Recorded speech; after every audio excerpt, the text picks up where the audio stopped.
irmãos abrirem as suas Bíblias na carta de Paulo aos Gálatas, Gálatas capítulo 6.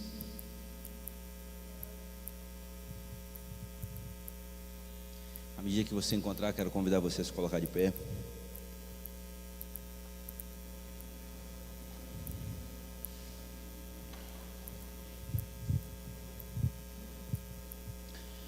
Todos acharam? Gálatas capítulo 6, a partir do verso 1. Nós leremos apenas até o verso 5. Diz assim: Irmãos, se alguém for surpreendido em alguma falta, vós que sois espirituais, corrige-o com espírito de brandura, e guarda-te para que não sejas também tentado. Levai as cargas uns dos outros, e assim cumprireis a lei de Cristo. Porque se alguém julga ser alguma coisa, não sendo nada, a si mesmo se engana. Mas prove cada um o seu labor, e então terá motivo de gloriar-se unicamente em si, não em outro. Porque cada um levará o seu próprio fardo. Amém? Até aí. Vamos orar mais uma vez. Pai, obrigado por estarmos aqui nessa manhã. Obrigado a Deus pela tua misericórdia, que são as tuas misericórdias, ó Pai, que segundo a tua palavra, aquelas que se renovam todos os dias, todas as manhãs, e é por esse motivo que nós estamos aqui. Pai, nós queremos te agradecer pelos louvores que foram entoados a Ti. Nós queremos te louvar, ó Pai querido, pela instrumentalidade dos Teus filhos, dos Teus servos. Te agradecer, ó Pai, pelo trabalho deles, por aquilo que eles têm empreendido na Tua obra, na Tua casa, na Tua causa. E te pedir, ó Pai, que o Senhor venha ministrar a Tua palavra aos nossos corações, derramando da Tua graça, do Teu Santo Espírito sobre cada um de nós aqui nessa manhã, e sobre os nossos amados irmãos e irmãs que estão em casa, que estão aí assistindo essa live, que o Senhor possa abençoá-los, possa derramar a tua graça sobre eles, cada vez mais, e seja abundante, superabundante a graça do Senhor em nossos corações. No nome de Jesus nós oramos agradecidos, amém e amém. Podeis assentar, amados. Quero pensar com os irmãos nessa manhã, a igreja do Senhor, a igreja de Deus. O apóstolo Paulo escrevendo aqui aos Gálatas, ou a igreja da Galácia, nós sabemos então que a igreja ela precisa ser duas coisas: uma comunidade de amor e uma comunidade terapêutica, certo, irmãos? Eu quero pensar com os irmãos hoje só sobre uma comunidade terapêutica. O que quer dizer isso? Observemos então que o apóstolo Paulo aqui, ele escreve a carta aos Gálatas, podemos dizer assim. E a preocupação do apóstolo Paulo aqui, primeiro, é porque nós sabemos que ele havia ganhado essas pessoas para Cristo. E aí vem os judeus e de certa forma querem dizer que aquilo que ele está escrevendo aqui, ou aquilo que estava acontecendo no meio evangélico, não era simplesmente fruto do evangelho, mas aqui eles estavam querendo dizer que seria então, vamos dizer assim, uma comunidade judaica melhorada, quando na realidade não é. Por que não é? Primeiro, para entendermos o contexto, nós precisamos entender, em Gálatas capítulo 3, no versículo 2, um pouquinho atrás, só para a gente entender. Primeiro ele está falando acerca de uma igreja que nasce do Espírito, uma igreja que recebe então o Espírito Santo de Deus. Versículo 2 diz: quero apenas saber isso de vós, recebeste o Espírito pelas obras da lei ou pela pregação da fé? Então ele está escrevendo uma igreja que recebe o Espírito. Então nós recebemos o Espírito Santo de Deus através de uma pregação de fé. Depois, em nós, no capítulo 4, no versículo 29, ele faz questão de dizer, além dessa igreja que recebe o Espírito, essa igreja então, o Espírito Santo nasce em cada um dos nossos corações, assim como está no versículo 29. Como porém outrora, o que nascera segundo a carne perseguia o que nasceu segundo o Espírito, assim também agora. Então ele está falando de uma igreja que recebe o Espírito, de uma igreja que nasce no Espírito, através do Espírito. E no capítulo 5, no versículo 16, ele fala de uma igreja que anda no Espírito. O verso 16 diz: digo porém, andai no Espírito, e jamais satisfazei as concupiscências da carne. Então essa igreja, além de tudo, é uma igreja que anda no Espírito, e é uma igreja que, além de andar no Espírito, ela é guiada pelo Espírito. O versículo 18 diz: mas se sois guiados pelo Espírito, não estáis sobre a lei. Então, além de tudo, essa igreja ela é guiada pelo Espírito, e essa igreja, como diz no versículo 22 e 23, é uma igreja que produz os frutos do Espírito. Observe o texto, 22 e 23, mas o fruto do Espírito é amor, alegria, paz, longanimidade, benignidade, bondade, fidelidade, mansidão, domínio próprio. Contra essas coisas não há lei. Além dessa igreja ser produzida pelo Espírito, outra coisa que nos chama a atenção no verso 25, ele diz que é uma igreja que vive no Espírito. Se vivemos no Espírito, andemos também no Espírito. Então observe, irmãos, o apóstolo Paulo aqui está falando de uma igreja que recebeu o Espírito Santo de Deus, uma igreja que nasce segundo o Espírito Santo, uma igreja que anda segundo o Espírito Santo, uma igreja que é guiada pelo Espírito Santo, uma igreja que produz os frutos do Espírito. E agora ele faz uma questão de dizer que é uma igreja que ela vive segundo o Espírito Santo de Deus, que ela é vivificada no Espírito Santo de Deus. E aqui nós começamos a entrar no capítulo 6, onde essa igreja, que somos nós, que somos o povo de Deus, lavados e remidos pelo sangue do Cordeiro, ainda de ser essa igreja cheia do Espírito, com todas essas características, mas é uma igreja que vive na terra, que está na terra e não está no céu. O que eu quero dizer com isso, irmãos? Essa igreja somos nós, e como povo de Deus, nós falhamos, nós erramos, nós pecamos. É claro que nós erramos muitas vezes, não porque nós queremos, mas porque o pecado ainda atrai.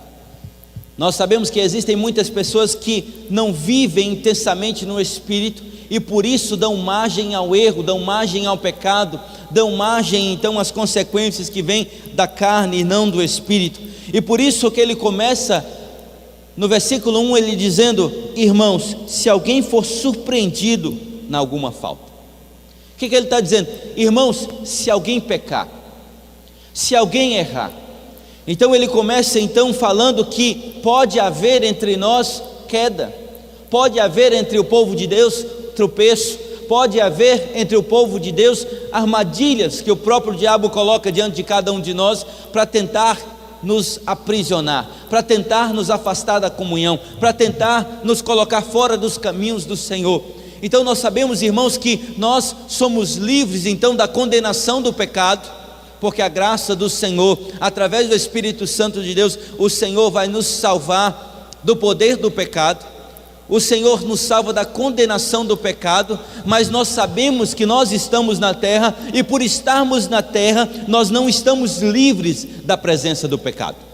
Não estamos livres. O pecado se faz presente muitas vezes no meio do povo de Deus, no meio da igreja de Deus, entre os líderes da igreja de Deus.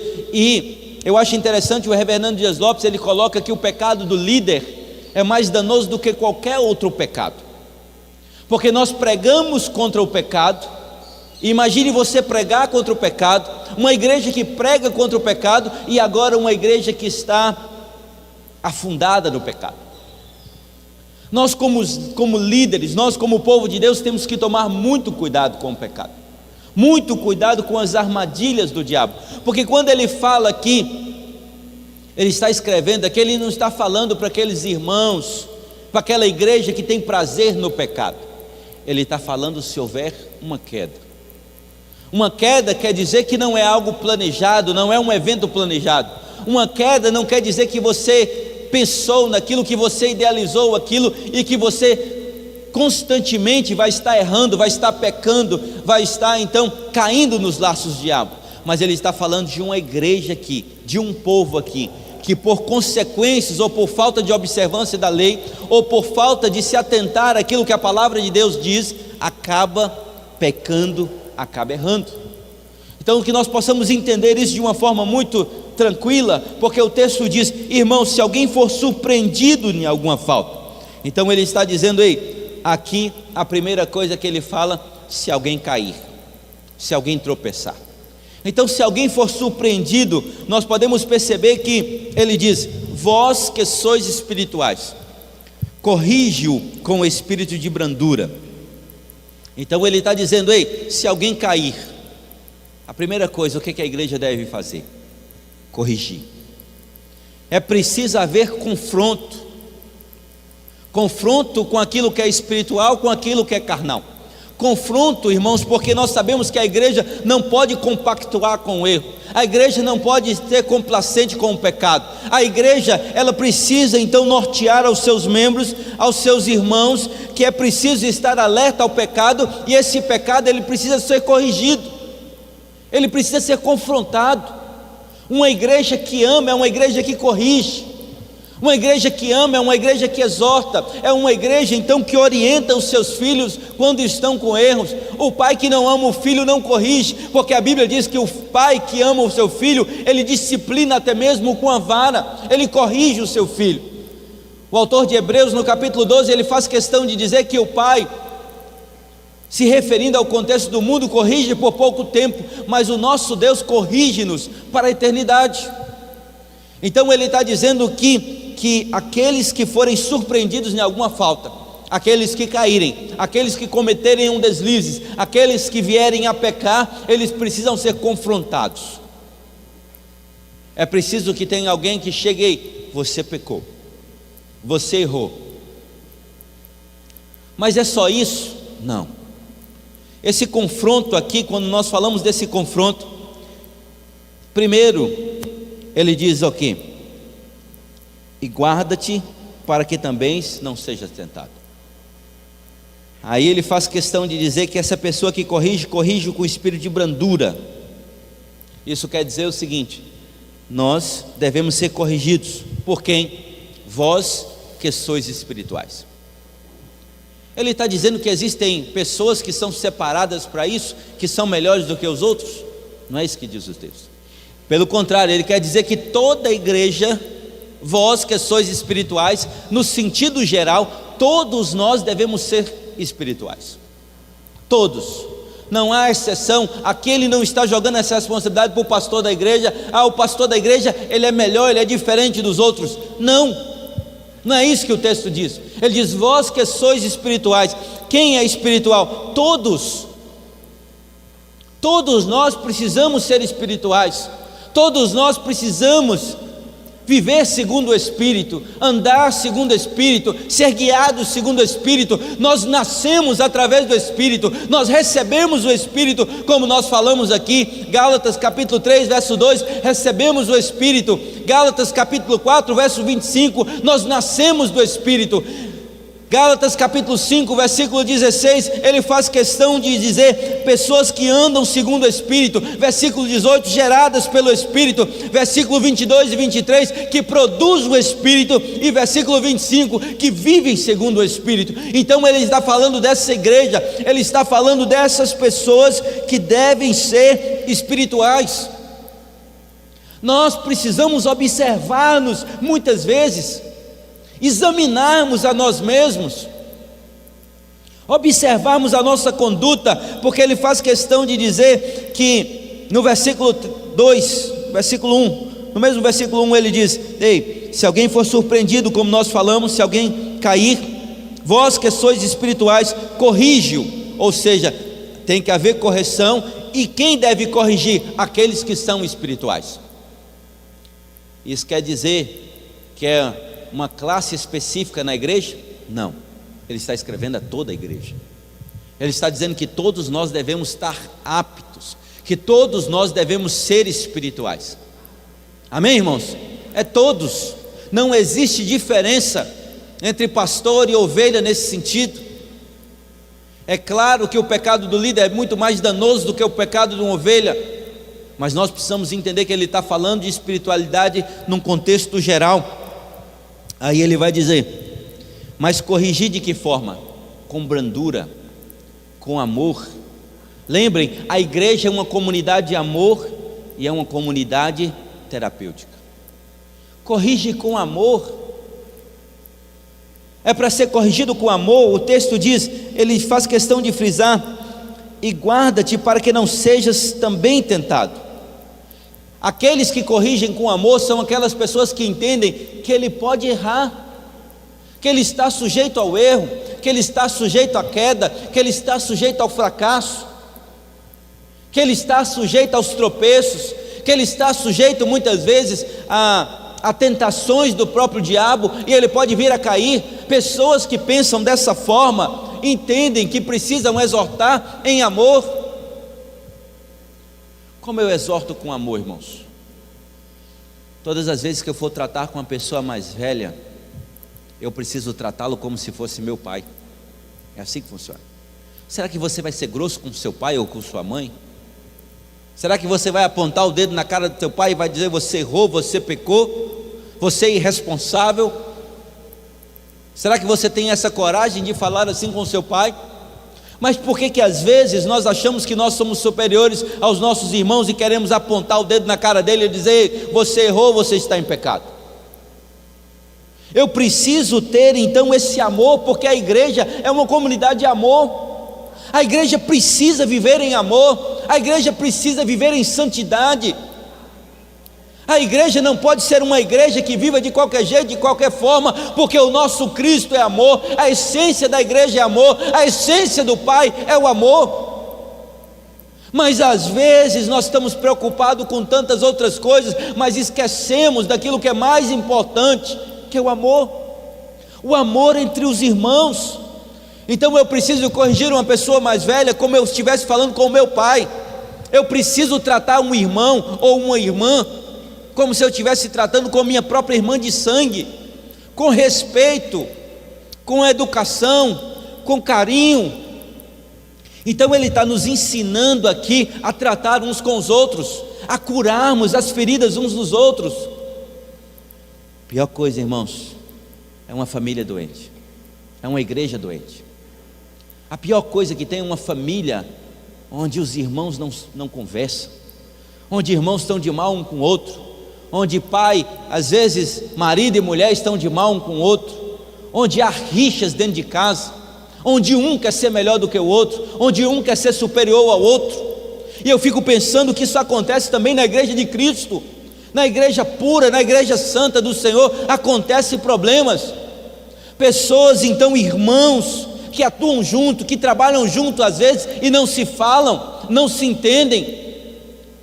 Eu acho que o pior ainda é quando trabalham no mesmo ministério, mas não tem então um relacionamento saudável. A igreja de Deus, ela precisa ser uma igreja que entenda isso, porque ele vai dizer o que no versículo 3, no versículo 2: levai as cargas uns dos outros, e assim cumprireis as leis de Cristo. Sabe o que quer dizer isso? Uma igreja que se ama é uma igreja que se importa com os membros dessa igreja. A igreja de Cristo é o único exército que você não deixa um soldado para trás. Não pode deixar um soldado para trás. Quando ele fala de levar as cargas aqui, irmãos, no original, ele está dizendo daquela mochila que o exército leva para a guerra, que o soldado leva para a guerra. Está falando daquelas pequenas coisas que você pode resolver. Está falando que às vezes há momentos que você precisa chorar com seu irmão. Há momentos que a dor do seu irmão precisa ser sua. Se você não sentir a dor de um irmão que está com fome, avalie se em você há o Espírito Santo de Deus. Avalie você olhar para um irmão, para uma família que está passando por necessidade, que não tem um remédio, que não tem um alimento. Será que de fato nós estamos fazendo aquilo que o Mestre mandou, aquilo que o Senhor mandou? Porque Ele está dizendo: ei, levai as cargas uns dos outros, e assim cumprirei a lei de Cristo. A dor do meu irmão precisa ser também a minha dor. O desespero do meu irmão precisa ser muitas vezes o grito de socorro, para que eu possa ir lá e atender as necessidades do meu irmão. É isso que o apóstolo Paulo está dizendo aqui. E ele fala algo no versículo 3 que nos chama a atenção. Mariana e Miguel conhecem bem esse texto, né? Já decorarem. Porque ele diz: porque se alguém julga ser alguma coisa, não sendo nada, a si mesmo se engana. Está falando de quê? Falso julgamento a si mesmo. Aqueles que julgam ser alguma coisa não são nada. Aqueles que julgam ser melhor do que os outros não são nada. Quantas pessoas que acham assim, não, eu sou melhor, eu tenho mais capacidades, né? Eu estou na igreja há tantos anos, eu abri a igreja, eu fundei a igreja, né? Ah, eu sou dono da igreja, eu estou lá desde a fundação. Não existe isso, irmãos. Aqueles que julgam ser alguma coisa, não sendo nada, você está enganando a si mesmo. É um falso julgamento acerca de você mesmo. É um julgamento falso, é um julgamento errado, é um julgamento errôneo. Nós precisamos saber avaliar as nossas vidas, olhar para dentro de cada um de nós, enxergar que também nós somos falhos. Então nós precisamos olhar para nós. Sabe como é que funciona isso? É algo muito interessante. Nós precisamos ter uma atitude sensata. Ele diz o que no verso 4? Mas prove cada um o seu labor, e então terá motivo de gloriar-se unicamente em si e não em outro, porque cada um levará o seu próprio fardo. Observe, ele está dizendo o quê? Prove cada um o seu labor. Eu não posso me comparar com o meu irmão, não. Se eu me comparo com o meu irmão, eu posso me julgar ser superior a ele. Eu não posso me comparar com ninguém. Eu preciso me comparar com Cristo, para que eu não venha me ensoberbecer. Porque muitas vezes, se eu me comparar com o irmão que está pecando, que está errando, eu digo, eu sou melhor do que ele. Está vendo ali, ó? Está pecando. Está vendo ali, ó, o que ele está fazendo? Está vendo ali, ó, está na boate. Está vendo ali, ó, está bebendo. Está vendo ali, ó, está adulterando. Está vendo ali, ó, está prostituindo. E quando eu me comparo com o meu irmão,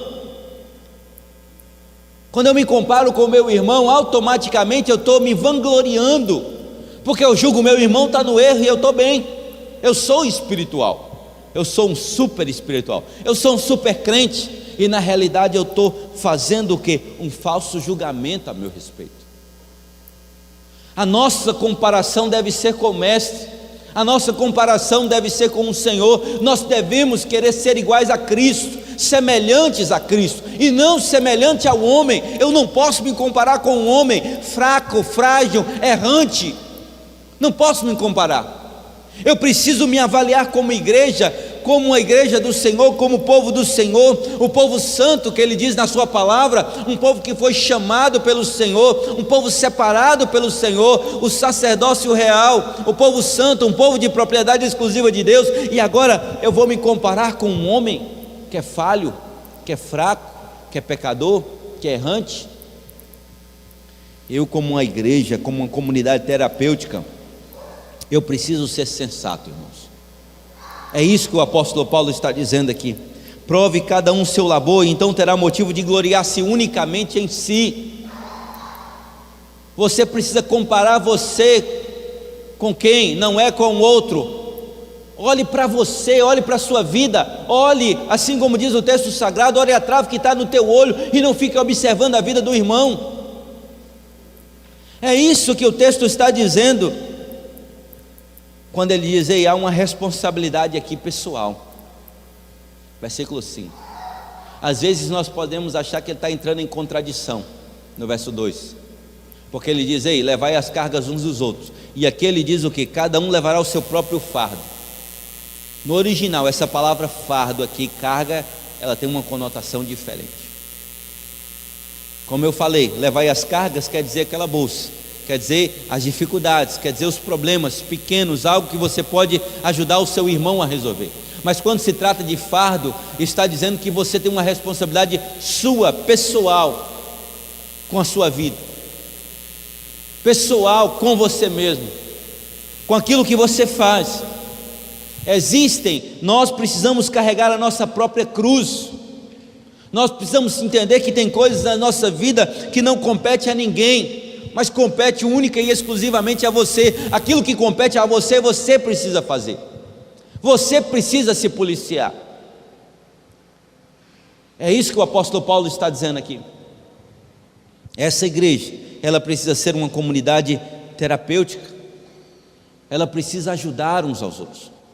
Ela precisa andar em novidade de vida. Ela precisa ser uma igreja que ama, que ajuda, que fortalece os seus irmãos. Mas nós não podemos então ser apenas juízes, porque aqui ele faz questão de dizer, para que possamos encerrar, que depois eu quero meditar em outra oportunidade sobre exatamente aqui no versículo 9, quando ele fala, além de ser uma comunidade terapêutica, ele fala também que a igreja deve exercer o seu papel na ajuda aos necessitados. Então uma igreja que aqui já compete ao fator amor, ao fator comunidade de amor, ao fator de que a igreja deve amar de tal forma que ela coloca a necessidade do outro acima da sua, e isso sugere que essa igreja não venha se cansar, porque basicamente aqui o apóstolo Paulo ele diz aí, porque o que semeia para a sua própria carne, versículo 8, da carne colherá corrupção, mas o que semeia para o Espírito, do Espírito colherá vida eterna.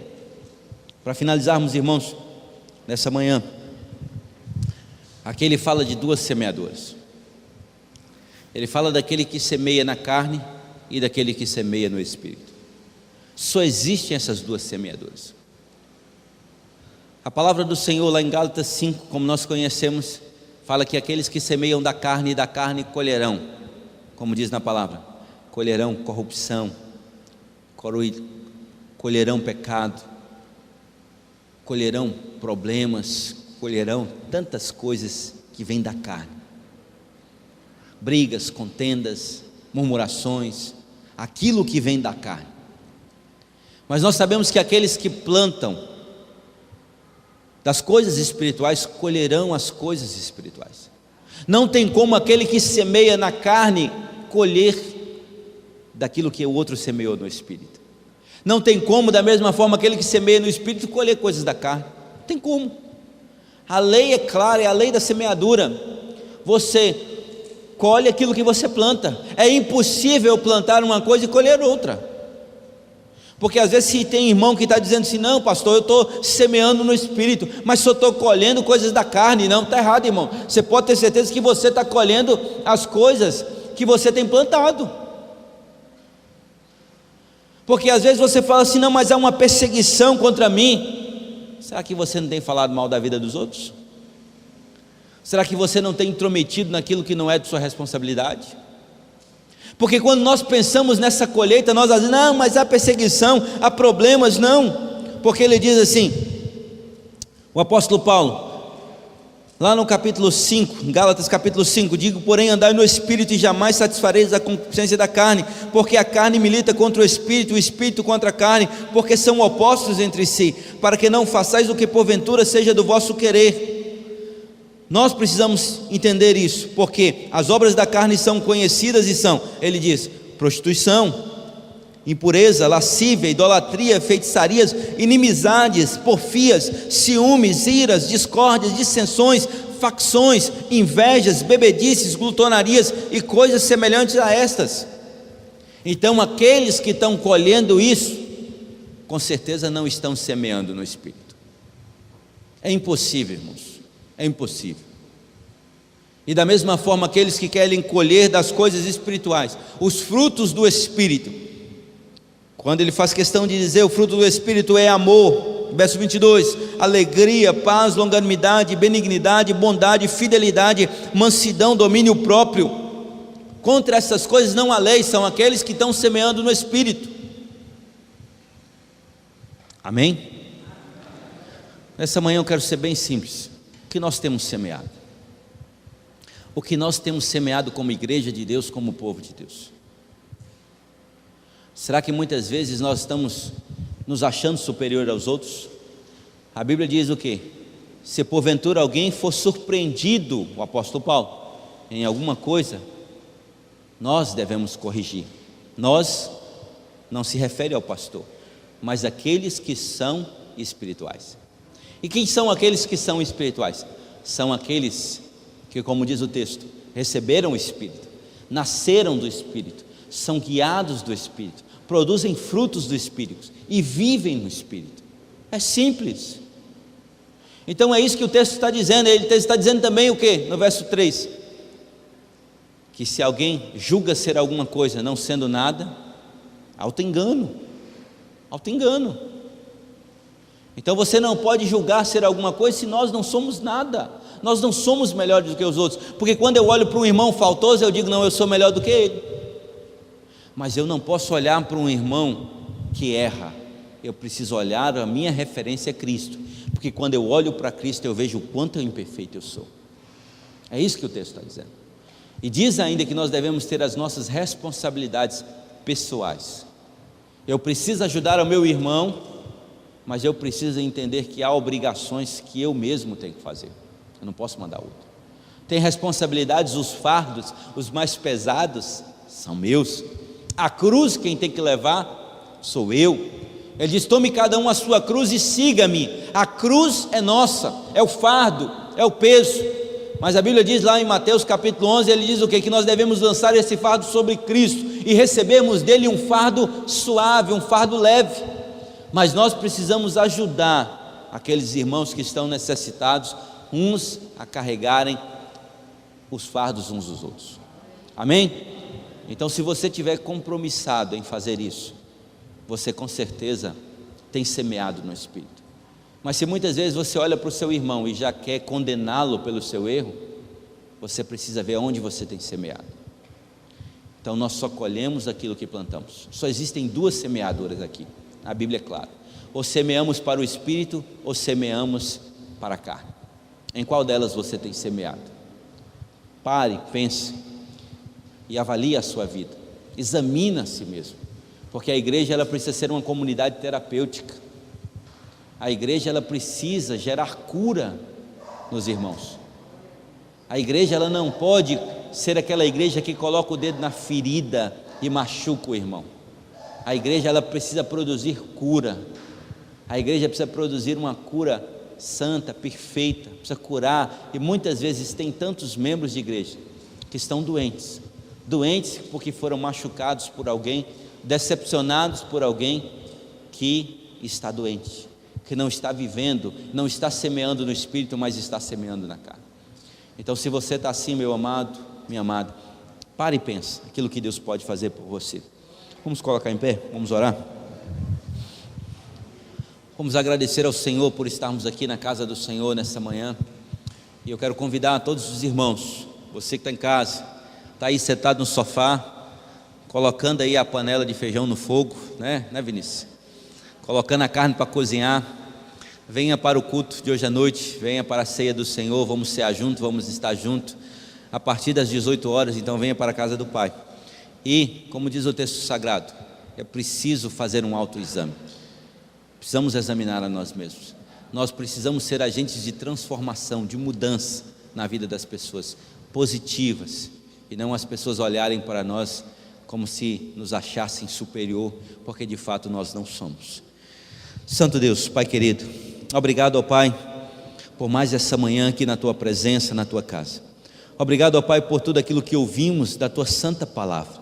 A palavra do Senhor, o Senhor inspirou o apóstolo Paulo para que ele pudesse escrever essa palavra, para que nós pudéssemos entender, ó Pai querido, que nós precisamos viver e andar segundo o Teu Santo Espírito, porque nós nascemos e fomos gerados dEle, nós somos guiados através dEle. Por isso, ó Pai, se existe alguém aqui nessa manhã, ou nas suas casas, que não tem andado segundo o Espírito, que não tem semeado segundo o Espírito, nós Te pedimos, ó Pai, que no nome de Jesus, o Teu Santo Espírito possa estar trazendo às nossas memórias, trazendo às nossas mentes o desejo ardente de podermos semear segundo o Espírito, para que possamos colher os frutos espirituais, para que não venhamos andar segundo a carne, mas que possamos, ó Pai, crescer em graça, em conhecimento, buscarmos, ó Pai, vivermos segundo a Tua vontade, segundo os Teus propósitos para com a vida de cada um dos Teus filhos, e que venhamos, antes de jogar pedras, que possamos olhar para a necessidade do irmão, que possamos entender a necessidade do irmão e possamos, ó Pai, não nos julgarmos superiores, mas pelo contrário, que possamos, ó Pai, como diz o apóstolo Paulo, vós que julgais seres espirituais, ajudar uns aos outros, ajudar a nosso irmão ou irmã, carregar os fardos, e possamos então ver o Senhor agindo e trabalhando através das nossas vidas. Ser com cada um dos Teus filhos e filhas aqui nessa manhã, derrama a Tua graça sobre nós, leva-nos, ó Deus, aos nossos lares da mesma forma que saímos, mas transformados e na certeza e no desejo ardente em nossos corações de avaliarmos as nossas vidas e ver aonde nós precisamos melhorar no Senhor, porque a nossa comparação não pode ser com aquele que está à nossa direita ou esquerda, mas deve ser com o nosso Senhor e Salvador Jesus Cristo. No doce e eterno nome de Jesus, nós te louvamos e te agradecemos por tudo. Amém e amém. Que Deus abençoe os amados.